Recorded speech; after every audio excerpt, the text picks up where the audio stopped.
Hallelujah.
mbabwire bene data ngiye gusoma message imwe nimara kuyisoma nde muntu uzi gusoma icyongereza beza beyondusha ngira accent ngiye abanyabufira asome aka message ngakomante umunota umwe nimara kugakomanta dusenga Imana ariko gatuze gusenga ku bintu twatekereje bitari coke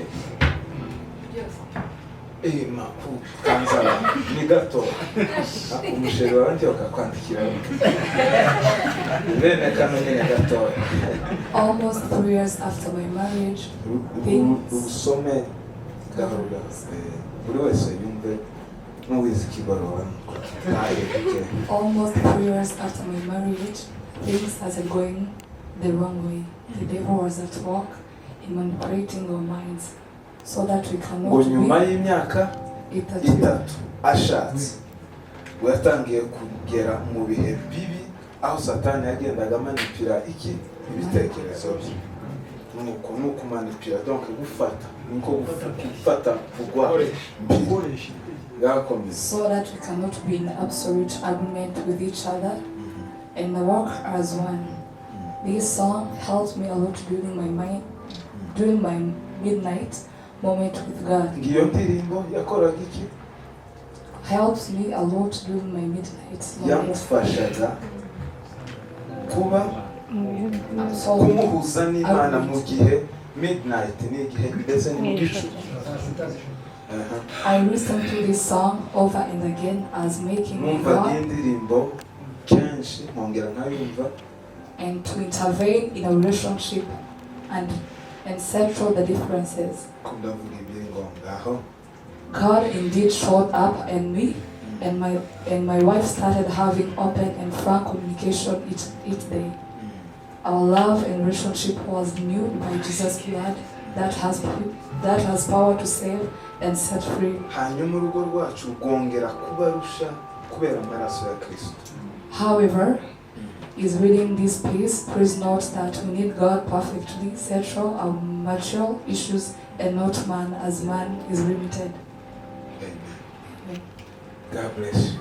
Icyo nari nshatse kuvuga zankunda kumva indirimbo z'ibyongereza cyane kuko baturusha urutoki kandi nta kindi gituma baturusha urutoki rwo kwandika nuko baza basoma ijambo ry'Imana rikabinspira hanyuma bagahimba mu buryo bwagutse. Tuzadufashwa na Hillsong tudaturanye nabo tutabana nabo kandi tukumva nyine baturushije. Twari turi kumwe n'aba bagabo bushize bazana muri BKR nabonye ibintu bakoze badirimbye igihe gito ariko babanje bicaza abantu twumva presence y'Imana umwuka wayo. Icyo nari mvugiye bakorana inshuti zanjye muze mureka tuvuge tugifite uburyo bwo kuvuga tukinafite n'uburyo bwo gutega amatwi. Izi ndirimbo zose tuzaturirimba uhereye kuri iyi dusorejeho tubaye tugira akanya gato ku munsi ko gusoma ijambo ry'Imana dore ko rizariki. Izi ndirimbo ni nk'amakara ariko atokwaka ikiza kizatsa mu muntu ni ugusoma ijambo ry'Imana ni umuriro rizariza rigatwika za ndirimbo zigakongoka mu mutima zikagirira akamaro ubugingo. Igihe cyose turirimba tudasoma ijambo ry'Imana ni nk'amakara adafite flame y'ikibiriti ntacyo ryatse. Iyo turirimba ngo urukundo rw'Imana ngo rwatumye ipfira umunyabyaha nkanje umuntu agatekereza akavuga ngo iri jambo ni iryo kwizerwa kandi rikwiriye kwemerwa rwose ngo rwuko Imana yapfiriye abanyabyaha ngo kandi muri bo ninje wari uw'imbere. Umuntu aza yambaye itereka akavuga ngo Mana abanyabyaha bose abo notekereza ibyaha abo nabonye bakora ibyaha baracandi mu bitugu. Umuntu akikonsidera nk'umunyabyaha wa mbere Imana yababaye ni umufano mbahari. Ijambo ry'Imana rizariza rikactive. Ijambo ry'Imana rizaririnda umuntu. Inshuro nyinshi ku mwisho w'umwaka tuzaturirimba ngo Mana warakoze kuturindira ubugingo. Warakoze kuturinda, waturinze impanuka batwara imodoka, waraturinze mu kazi ntibato. Ariko ndidutekereze kuvyerekeranye n'ubugingo no kumara umwaka udaciye inyuma ya umugore, udaciye inyuma umugabo wawe ni ikintu n'imbaraga z'umwuka wera ziba zarabungabunza umuntu zikamubungabunga icyo kuko gikora ku bugingo nicyo cyo gushimirwa cya mbere. Iyo umaze umwaka haza ukamara ukwezi udatukanye utavuganye nabi n'umuntu, ni imbuto z'umwuka wera, ni manifestation ya Kristo mu muntu. Niho gutegamira umuntu agashima akavuga ngo man umunyabyankanje yohinduka umuntu akamara ukwezi adatukana afite ubuhamya bwiza muri quartier, nico cyo guhera. Nababwiye ngo ijambo ni nka flame ku makara adafite ikiyacana. Bashuti bavandimwe, nongere mbabwiye iyi true promises tujya dusoma intego zayo. Twaravuze ngo ni true worship, true prayer and true word of life. Ijambo ry'ukuri tuze dusome, tuze twihina dusome akagakiza ukumuza muntu uko twese turi mu bubyutse, ariko abazosigara bahagaze nabo basigaye ku ijambo ry'Imana. Umuntu azabura gute iminota 5 iyo ndyamye n'ukuri ntasomye ijambo ry'Imana, nzanumva mbese ninko kurara ku manga anytime nohirima umuntu azamarara nanguruho. Hallelujah. Icyo kintu ko nagira ngo kije mu mawazo yacu. Nico gihe tuzora dufata indirimbo twaririmba mu abantu bakaza bakorwaho nta gitangaje. None Imana kiratugwiriza abafite impano zo kuririmba, none Imana kiratugwiriza ariko cyane twebwe niba Imana itugwirije abazi kuririmba, twebwe twese tugwiswemo n'ikintu cyo kugwiza ijambo ry'Imana mu mitekerereze yacu. Ijambo ry'Imana rizaririnda umukobwa, ijambo ry'Imana rizaririnda umupapa, ijambo ry'Imana rizaririnda umumama, ijambo ry'Imana ngo ndetse n'umwana muto muzi gusenga Imana.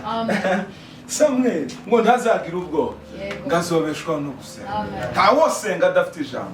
Mureke dusenga. Simbwira umuntu ngo asengere iki, ibyo byose hejuru y'ibi twumvishije Imana buri wese ivugurura amawazo yacu, tumenye icyo gusengera. Wacu natera gakorasi asanti Yesu, hanyuma tusenga Imana kandi bikora. Nitumara twese buri wese yiginga Imana, asenga Imana, Imana irakora imirimo. Ngaruka asante Yesu, haleluya mwana. asante Yesu,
tugeze mu bihe bikomeye, ibihe bibi byo kuyoba, ibihe bibi by'ubuyobe bw'isi. Imbaraga zawe Mwami, nta kindi cyo turinda kitari ijambo ryawe. Dawidi yaranditse ngo nibike ijambo ryawe mu mutima ngo kugira ngo ntagucumuraho. Ijambo ryawe rigendagende mu mitekerereze yacu, ijambo ryawe rigendagende mu mibiri yacu, ijambo ryawe rigendagende mu bugingo bwacu. Ayi Yesu mwana w'Imana. Haleluya, haleluya, haleluya, haleluya, haleluya, haleluya, haleluya. Imbaraga zawe. Haleluya. Urakoze Mwana, wakoze kubana natwe muri repetisiyo ya none. Izina ryawe rihimbazwe. Ushimwe kubw'abashyitsi baha umugisha, ushimwe kubw'abasanzwe baha umugisha. Udukomereze amaboko kugeza ku ndodo.